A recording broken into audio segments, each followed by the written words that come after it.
자, 예제 4-4는 그 증감 연산자의 전위 표기와 후위 표기가 어떤 차이가 있는지를 설명하고자 합니다.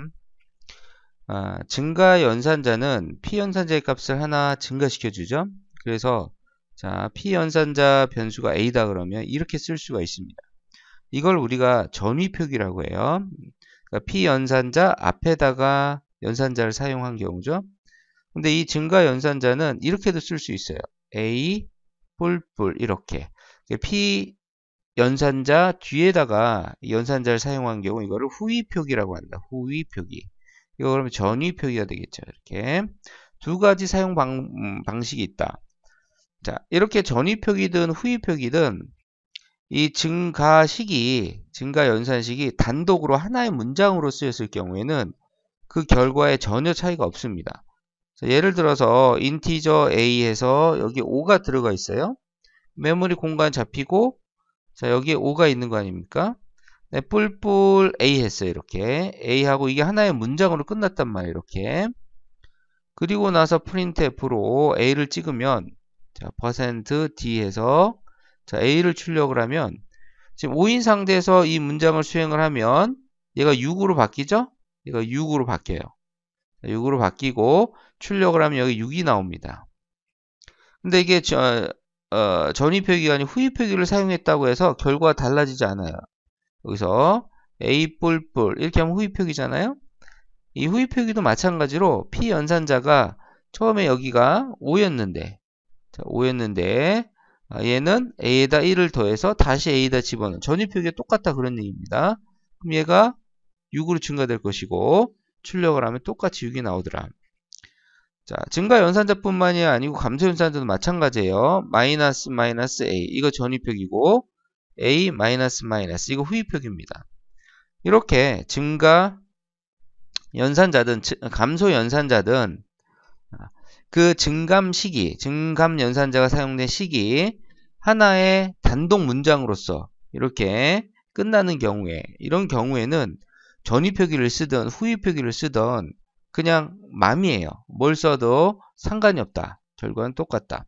그런데 전위표기와 후위표기가 왜 이렇게 두 가지가 그 표기 방식이 나눠져 있냐면 이 증감 시기 다른 연산자와 함께 사용돼서 하나의 수식을 만들 때 그때 어떤 영향을 미칩니다. 어디에 영향을 미치냐면 연산자 우선순위에 있어서 다음 연산 즉 증감 연산이 수행되고 난 후에 다음 연산을 수행할 때 그 다음 연산을 수행하는 연산자의 결과 연산자의 연산 결과에 영향을 미쳐요. 자, 이거 한번 봅시다. 자, 여기 보면은 뿔뿔 A하고 3이랑 곱하고 있죠.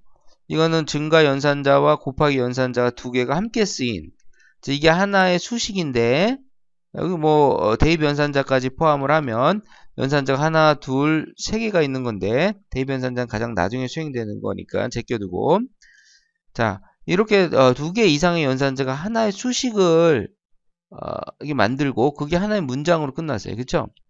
자 이런 경우에는 연산자 우선순위를 따지는데 대입 연산자는 가장 나중에 수행될 것이고 증가 연산자 그 다음에 곱하기 연산자 어떤 게 먼저 수행됩니까? 증가 연산자가 먼저 수행이 돼요. 얘는 P 연산자를 하나 사용하는 단항 연산자고 곱하기 연산자는 P 연산자 두 개 있어야지만 되는 이항 연산자예요. 이렇게 단항 연산자와 이항 연산자가 함께 쓰였을 경우에는 무조건 단항 연산자를 먼저 수행합니다. 자, 그래서 뿔뿔 A를 수행하면은 이 연산을 수행한 결과는 이미 A라고 하는 변수에 값이 증가되어 있는 거죠.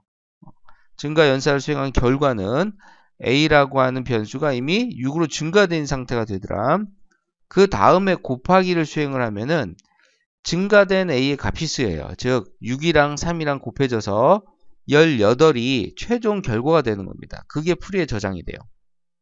자, 그럼 8행을 수행하고 난 이후에 9행으로 제어가 넘어갔을 때 A의 값은 얼마예요? 6으로 증가되어 있는 거죠. 풀이의 값은 18이 되는 거죠. 자, 그 상태에서 이제 9행을 수행할 겁니다. 9행에서는 A가 다시 쓰이진 않아요. 근데 이제 B가 쓰이고 있는데 이거 후위 표기를 사용했어요. 단항 연산자죠? B의 값을 하나 증가시키는 곱하기 연산이 또 있습니다. 이항 연산자 뭐부터 수행을 해줘요? 이 단항 연산자를 먼저 수행을 해줍니다.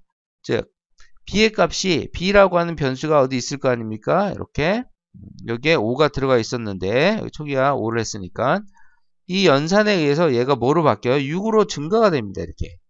자, 그 상태에서 곱하기를 수행을 하면은 전위 표기와는 달리 증가된 b의 값 6이 3이랑 곱해지는 것이 아니고 증가되기 전의 값이 사용이 돼요. 즉 b는 이미 6으로 증가되어 있긴 맞아요. 증가되어 있는 건 맞아요. 근데 곱하기 연산을 수행할 때는 증가되기 전의 값인 5가 3이랑 곱해져요. 그래서 15가 그 결과가 되고 곱하기 연산의 결과는 15가 되는 겁니다. 그래서 포스트에는 15가 들어가요. 자, 그러면 구행을 수행하고 났을 때 b의 값은 얼마로 증가되어 있어요? 6으로 증가되어 있는 건 맞아요.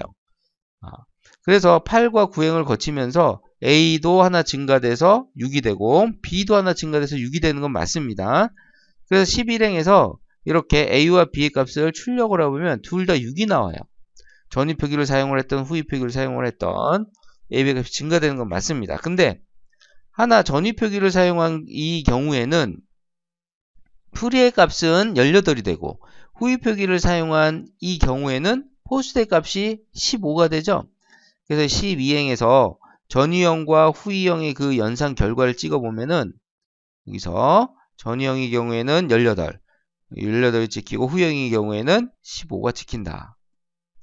즉, 이 증감 연산자를 우리가 사용을 할 때 전위형과 후위형을 사용을 할 때 단독으로 이 증감식이 사용이 된다 그러면 상관이 없다. 전위형을 하든 후위형을 하든.